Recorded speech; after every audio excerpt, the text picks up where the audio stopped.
میرا ایمان سیدنا حسین کی جوتیوں کے ساتھ بندھا ہوا ہے.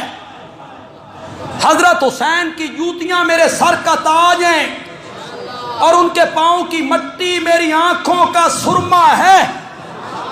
اور جو حضرت حسین رضی اللہ تعالیٰ عنہ کی توہین کرتا ہے وہ اہل سنت نہیں ہے.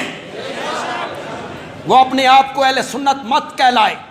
جو حضرت حسین رضی اللہ تعالیٰ عنہ کی ادنا بھی توہین کرتا ہے. نہیں، جذباتی وابستگی میری حضرت حسین کے ساتھ ہے. یہ جو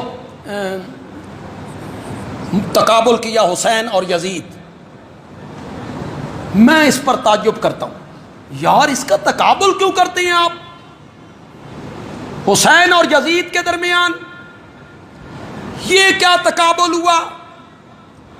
میں نے اکثر ہر 10ویں محرم کو رات کو یہ کہا، اور صرف اس لیے کہا کہ اس پروپیگنڈے کو دھوں کہ لوگ کہتی ہیں اے یزید نہ لے، یہ یزید کی حامی ہیں، حضرت حسین کے دشمن ہیں.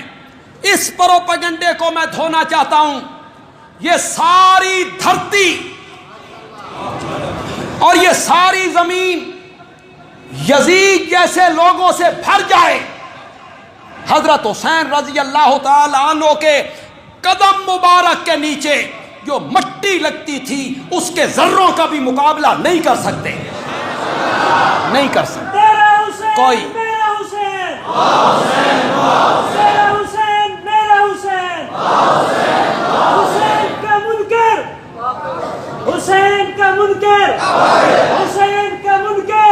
جو سیدنا حسین سے بغض رکھتا ہے اسے مسلمان کہلانے کا حق حاصل ہے؟ نہیں ہے.